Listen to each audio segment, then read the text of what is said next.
Hey, this is Brandon. You're about to watch me solve the LeetCode daily and then get it on one line. Okay. This seems like just a basic sliding window. The reason for that is that OR has this sort of monotonic quality where ORing two elements can only ever increase them, at least if the elements are non-negative. L is 0. I'm going to call nums A. For R in range length A, return MSF. Okay. And then MSF is also going to be 0. And then I also need a current. But what current is going to look like, I'll say C for counter actually, is 0 times 32. It's going to be a bit counter. I think ideally what I'm going to want to do once I get this on one line is call bin on each number, like get the binary of each number and then turn it into an array and then pad it with zeros and then do like a zip add with C. But for now, I'm not going to do that. I'm going to say for bit in range 32, if 1 to the bit and A at R, C at bit plus equals 1. That's all I really have to do. Okay, so we've added the rightmost element in, and now we want to take away the leftmost element if, what are we doing? The shortest special non-empty subarray. Okay, yeah. I think I'll keep an X as well, and that's going to represent like the current state of C. So I don't have to go through and, nah, fuck that. Yeah, no, I will. That's going to be useful. So right here, if C at B equals 1, that means that we just added in a new bit. So X or equals 1 to the B, or plus equals, or X or equals. All of those would work because we know that 1 to the B is a 1's bit there, and X has a 0's bit there. Okay, so while X is... has to be at least K, so is greater than or equal to K. We're basically going to do this exact same thing, except with L and subtracting. So it's going to be C at B minus equals 1. If C at B equals 0, if not C at B, I'll just say, then X or equals that. Okay, and then L plus equals 1. And then at the end of that, it's just going to be something like MSF equals max MSF R plus 1 minus L. This is probably going to be an off by 1 thing. Oops. Oh, I'm just calling max instead of min. I think what I'm going to do is just set this, no, yeah, infinity's fine. And then I'll just say MSF for now, I guess, if MSF is not equal to infinity, else negative 1.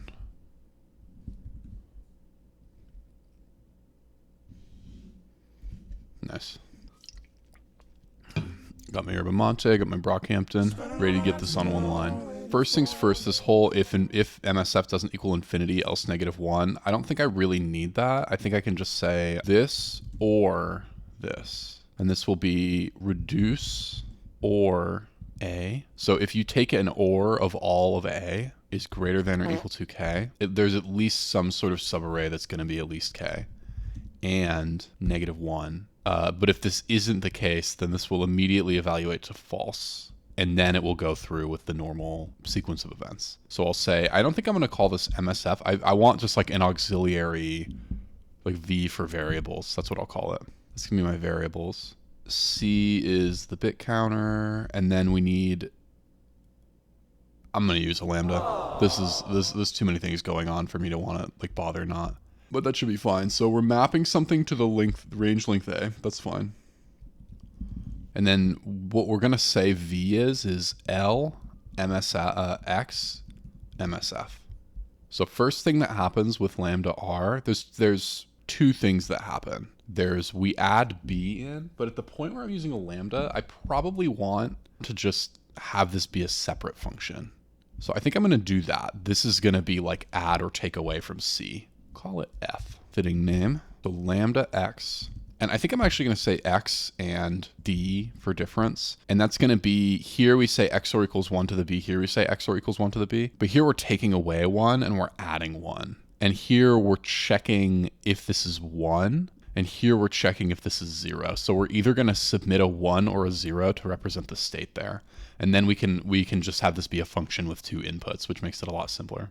So it's going to be all this stuff. I guess I'll just do this. So what are we doing? It's this function. So we're saying map, and actually I want to star this map too. Something to range 32. It's going to be lambda B. Man, I might want to at least try and cut back on one of these lambdas, but there's still, even for each of them, there's so much going on. I don't know about that. Okay, so take the bit Ooh, okay, I'll say A at, and then this has to be L. This has to be R. I'll say if you submit 0, then it's R. If you submit 1, then it's L. This is tough though, because R doesn't exist yet here. So I guess I'll just do a third input that's like the index. That's fine. So if that evaluates to false, then everything else just doesn't happen. I really wish there was a way to use I-add and I-subtract for indices. I-add and I-subtract is like plus equals and minus equals. So we have to just specifically say C dot set item B, C at B minus 1. So that happens regardless. And then also C at B XOR D. If D represents like the difference. Oh, and this isn't C at B, I don't know what I meant here. C at B minus, okay, so D could either be 0 or -1. 1, -1 at D. Pretty lazy. Is there like a math way to do it that's shorter? Probably not, honestly. That's also the wrong thing. Yeah, so either add 1 or add -1. Okay, and then if C at B XOR D, this is saying if C at B is 1 when D is 0, or is 0 when D is 1, then you do something. Then it's variables dot set item. Variables at 1 represents X, or 1, and variables at 1 XOR 1 to the B. I don't think I need parentheses here, because it worked up here. Okay, that's that function kind of done. It should be A at I, so then you just have to submit LR and the correct thing. 0 for your adding it in, 1 for your taking it out. Oh, and I don't really need X anymore. I don't even think I used X anywhere. Right, though I guess the idea was like times X. I forgot I had that. That was the whole point of X. But I can use I too. That's fine. I think it's just gonna be, I'm not gonna use an or anything. I'm just gonna have like a list of shit that you have to do. So F of A at R, 0. So add in A at R. And then there's gonna be some kind of take while probably. Something. I think I could say range int 29, or I've started to be like, why don't I just say repeat none or something? It's slightly shorter, and I could say repeat 0 to get it even shorter. This will just repeat forever, and that's fine. And then it's just X, so variables at 1 greater than or equal to K, and variables at 0 is less than or equal to R, and take out L. I don't want this to be A at R, I want this to just be R. And 1, and then do all that shit. And then the very last thing that happens is right here. Yeah, L, but it's actually V at 0. V dot set item 0, V is 0 plus 1. You've added 1 to L. I've converted this to a take while. I'm pretty confident in that. And if I'm sure that this function and this function are operating properly, then that's kind of everything.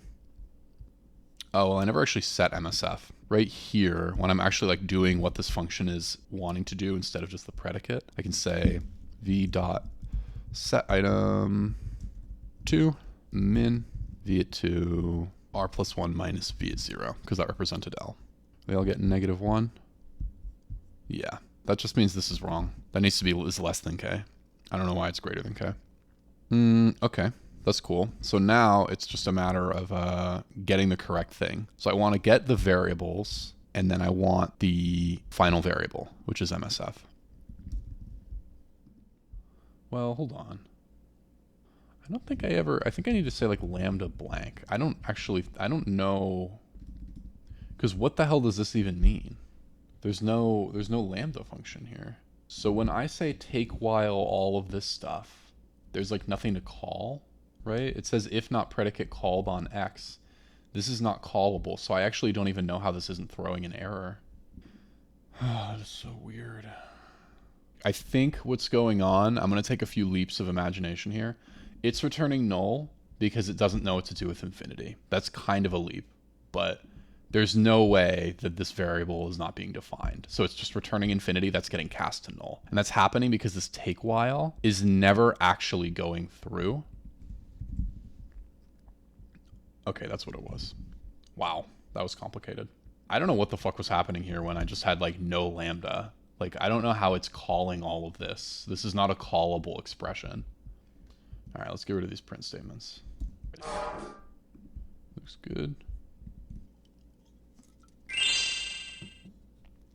That's really slow. Something's kind of up if it's that slow. Is this one of these like, no, you can't do this in O of n squared. If this was O of n squared, then I'm just like fucked. So why would this be so slow? It's semantically the same as the other one that was faster. So all I'm left with is this specifically. You're creating a bunch of arrays of length 32, and the fact that it has to be 32 contiguous bytes in memory is making the caching really slow on the server side. That's my best guess, but it was a long one. It was a good one. See you next time.